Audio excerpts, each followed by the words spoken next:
A paz de Jesus esteja com você, meu amigo, irmão, irmã. Louvado seja nosso Senhor Jesus Cristo, para sempre seja louvado.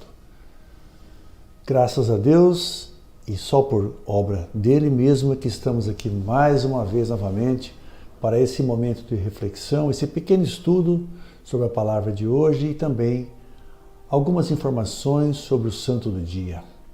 Hoje é dia 4 de agosto e celebramos hoje um dia muito especial. Hoje é dia do Padre. E eu quero aqui lembrar que, de certa forma, os padres sempre estiveram presentes em nossas vidas. Qualquer um de nós se lembra do padre que nos casou, aquele que batizou nossos filhos, os nossos netos, aqueles que nos atenderam em confissão, aqueles que visitaram nossa casa, eu sou testemunha disso. Quando meus pais estavam bem adoentados, teve um padre que lá foi trazer sua bênção, sua oração e o seu consolo. E nós agradecemos aos padres que temos aqui em nossa paróquia, você aí na sua paróquia, pelo esforço que cada um deles faz para nos manter ligados na fé de Deus e com a palavra de Jesus Cristo sempre presente como ensinamento de fé e na caminhada rumo ao reino dos céus. O evangelho de hoje está em Mateus e nos mostra o trabalho e o esforço que uma mãe faz para ver seu filho em boas condições, livre de qualquer doença ou outro problema qualquer. Mas antes eu quero falar do santo do dia, uma pessoa realmente muito importante, uma história encantadora de exemplo de perseverança e luta, além da dedicação extrema na evangelização, na caridade e como confessor. Trata-se de João Maria de Vianney. Ele nasceu em 8 de maio de 1786 em Dardilly, na França. Ele foi o quarto filho de 7 de uma família de camponeses, pessoas rudes e dedicadas sempre ao trabalho na agricultura, no campo. E ele foi um exemplo de sacerdote e ele dedicou toda a sua vida ao sacerdócio e à causa do cristianismo. E ele trabalhava também no campo e ele foi muito tarde para a escola. Foi vítima também de perseguição durante a Revolução Napoleônica, pois ele foi desertor do exército. Ele não quis servir nas fileiras armadas. A sua falta de instrução dificultava muito a sua ascensão no sacerdócio. Ele era uma pessoa limitada, não conseguia aprender com facilidade, e seu maior problema era em filosofia, teologia e latim. E por incrível que pareça, João Maria de Vianney começou a escrever e ler somente aos 18 anos de idade.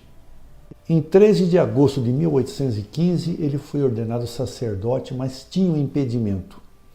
Ele não podia exercer a função de confessor, pois ele não era considerado capaz de guiar consciências. Só que, meus amigos, a despeito disso, ele é considerado um dos maiores confessores da nossa igreja, em todos os tempos. Havia um padre chamado Balley que o ajudou dando aulas particulares da parte que ele não estava muito bem, e depois de 3 anos ele conseguiu então a plenitude no exercício do sacerdócio. Ele passou então a exercer também a função de confessor.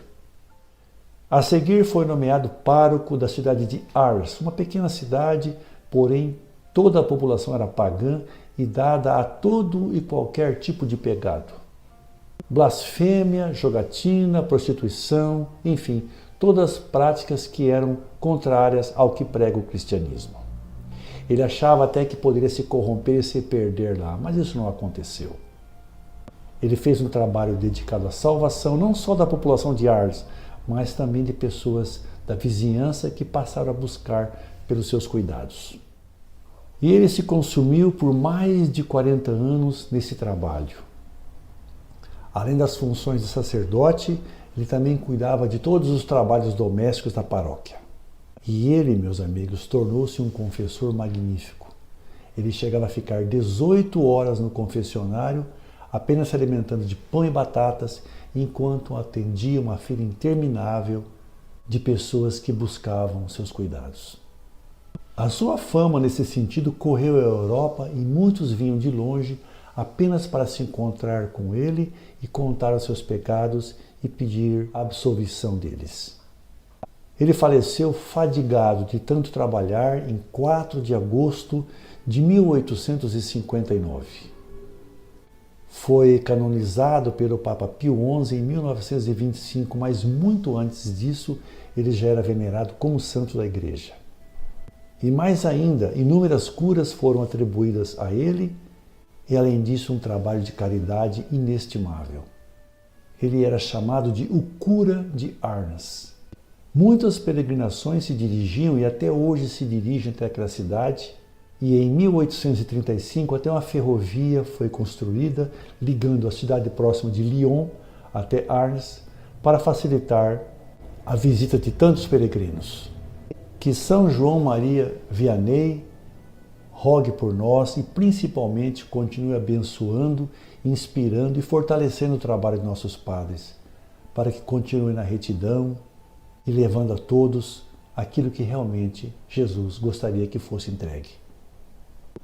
Vamos agora ao Evangelho de hoje, que está em Mateus, capítulo 15, versículos de 21 a 28. O Senhor esteja convosco, Ele está no meio de nós. Proclamação do Evangelho de Jesus Cristo segundo Mateus. Glória a vós, Senhor. Naquele tempo, Jesus retirou-se para a região de Tiro e Sidônia.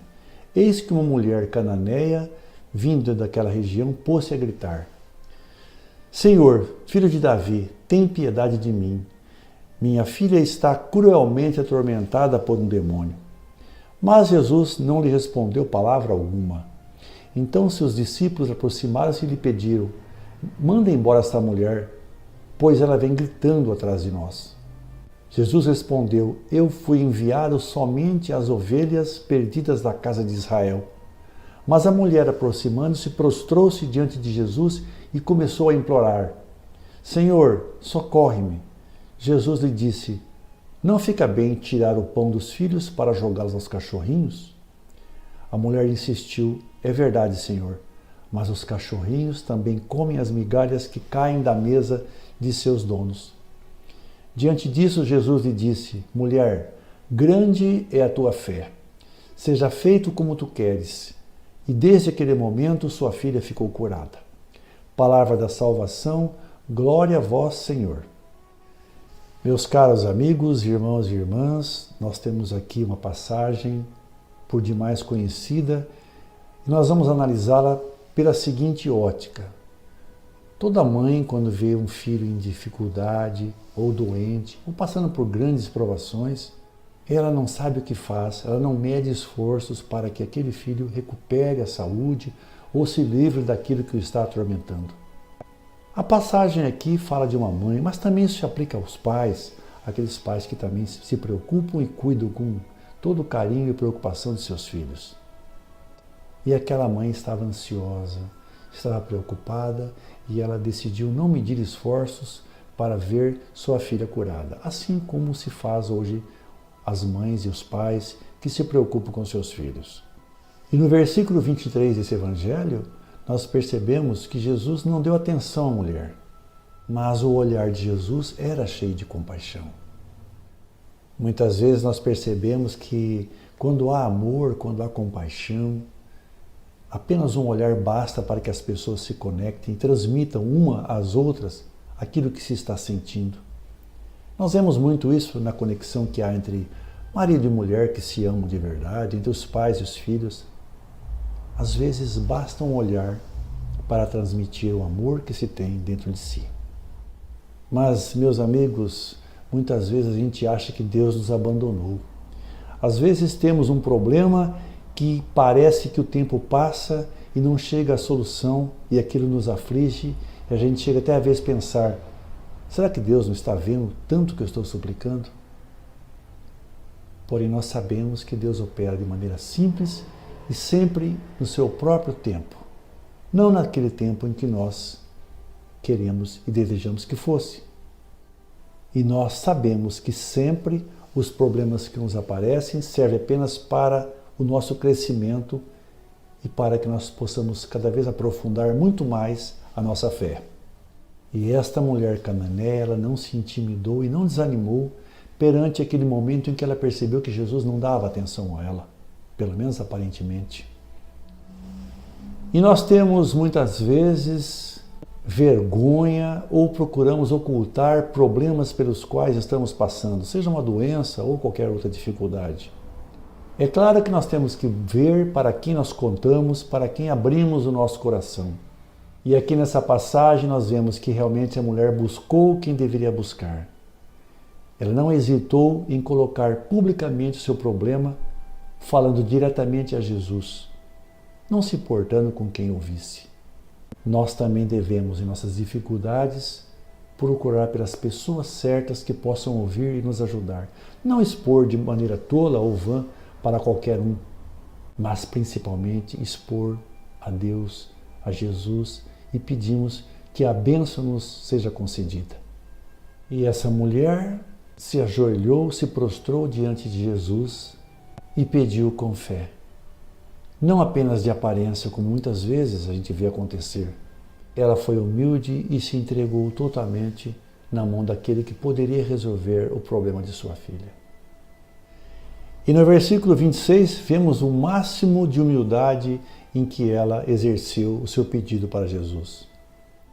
Ela, por ser cananeia, portanto de outra nacionalidade, poderia muito bem ter se irritado, falado uma série de coisas erradas em resposta a quando Jesus diz a respeito do pão que se tira dos filhos para jogar aos cachorrinhos. E ela aceitou aquela frase e aquela colocação de que mesmo que fosse migalhas, ela aceitaria. Foi isso que a salvou e que curou a sua filha.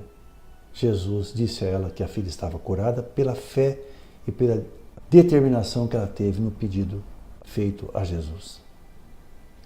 Que fique para nós, meus irmãos, a lição de que muitas vezes estamos em dificuldades e não procuramos e não expomos as pessoas corretas. A principal delas, como eu disse, para Jesus, em oração, em pedidos, com muita fé e na certeza de que vamos conseguir obter aquilo no tempo de Deus, com certeza. Por muitas vezes na vida nós achamos que somos capazes de resolver os problemas que ela nos apresenta. Eu mesmo já pude testemunhar que achei que era capaz de resolver certas situações e só consegui quando realmente me prostrei e coloquei nas mãos de Deus, e a resposta foi quase que imediata. Que esta seja uma lição permanente e duradoura em nossas vidas. A fé inabalável em Deus vai nos trazer o alívio e o consolo para tudo aquilo que precisarmos nessa vida. Pense você também nisso. Louvado seja o nosso Senhor Jesus Cristo, para sempre seja louvado. Obrigado por sua companhia. Feliz dias para nossos padres. Que você fique na paz de Jesus e até nosso próximo encontro, se Deus quiser. Um grande abraço a você e fique com Deus.